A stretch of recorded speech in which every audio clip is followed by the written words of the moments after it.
Students, I'm Ajaypal sir from Vivekananda School, Bani. Now we start the next article, Kiryakala 4, class 6th, subject science. Now we start this Kiryakala 4. आवश्यक सामग्री: शाक, polythene के 2 पारदर्शी थैले और कुछ धागा। आपने क्या करना है, शाक एक पौधा लेना है, पॉलीथीन के 2 पारदर्शी थैले लेने हैं तथा कुछ धागा लेना है। इस क्रियाकलाप को दिन के समय करना चाहिए जब धूप खिली हो। तो इस क्रियाकलाप को आपने दिन के समय करना है जब आप पूरी तरह धूप खिली हो। इस क्रियाकलाप के लिए आपको स्वस्थ भली भांति संचित और धूप में रखे हुए पौधे को लेना है। ओके, तो इसमें आपने एक अच्छा पौधा लेना है। ओके, नेक्स्ट, किसी पौधे की पत्ती वाली शाखा को चित्रानुसार एक पॉलीथीन की थैली से ढककर धागे से बांध दीजिए। आपने क्या करना, उस पौधे की पत्ती वाली शाखा को, एक कहने का मतलब है जो उसकी ब्रांच होगी उसके ऊपर एक पॉलीथीन बांध देना है और उसके बीच में काफ़ी सारी पत्तियां भी आने चाहिए। दूसरी पॉलीथीन की खाली थैली पर भी धागा बांधकर धूप में रख दीजिए। कुछ घंटों के बाद पॉलीथीन की थैली के अतिरिक्त पृष्ठ को ध्यानपूर्वक देखिए। आप क्या देखते हैं? क्या किसी थैली के अंदर जल की बूंदें दिखाई देती हैं? क्या दोनों थैलियों में से एक आपने उस टहनी के ऊपर बांधी है और एक आपने वैसे बांध के खुली रखी हुई है? किस थैली में जल की बूंदें दिखाई देती हैं? क्या आप बता सकते हैं यह बूंदें कहाँ से आई? क्रियाकलाप के बाद पॉलीथीन की थैली को हटाना मत भूलो। ओके, बाद में आपने हटा देना, नहीं तो वो पौधा सूख जाएगा। ओके, जल की यह बूंदें पत्ती से जल वाष्प के रूप में निकलती हैं। इस क्रिया को वाष्पोत्सर्जन कहते हैं। इस प्रक्रम के द्वारा पौधे बड़ी मात्रा में जल को वायुमंडल में छोड़ते हैं।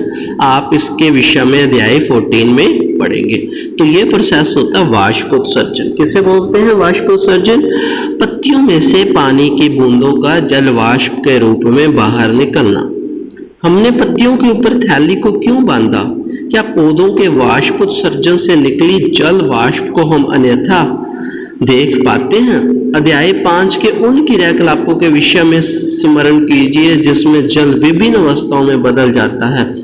क्या आप इनके नाम बता सकते हैं? उस पराक्रम का नाम बताइए जिसके द्वारा जल बूंदों के रूप में पुनः पॉलीथीन की थैली पर दिखाई देने लगता है। पत्तियों का और भी कार्य है, आइए इनका अध्ययन करना है। ओके, तो वाष्पोत्सर्जन आपने पढ़ लिया। नेक्स्ट क्रियाकलाप 5, आवश्यक सामग्री: पत्ती, स्पिरिट, बीकर, परखनली, बर्नर, जल, प्लेट, आयोडीन, विलयन। परखनली में एक पत्ती रखिए तथा उसमें पर्याप्त मात्रा में स्पिरिट डाल लें जिससे पत्ती पूर्णतः डूबी रहे। अब इस परखनली को जल से आधे भरे बीकर में रखिए। बीकर को उस समय तक गर्म करते रहें जब तक पत्ती से हरा रंग पूर्णतः बाहर नहीं निकल जाता। जब पत्ती को परखनली से सावधानी पूर्वक बाहर निकालकर जल से भली भांति धोएं। इसे प्लेट में रखकर आयोडीन विलयन की कुछ बूंदें डाल लें। तो आपने उसमें आयोडीन सॉल्यूशन डालना है। आप क्या देखते हैं? अपने प्रेक्षण की तुलना अध्याय 2 में खाद्य पदार्थों में विभिन्न प्रेक्षकों की उपस्थिति का प्रेक्षण के समय किस किए गए प्रेक्षण से कीजिए। क्या इसका अर्थ कि पत्ती में मंड है? क्या पत्ती में स्टार्च प्रेजेंट है? क्या पत्ती में भोजन बन रहा है? हमने अध्याय 2 में देखा था कच्चे आलू में भी मंड उपस्थित होता है।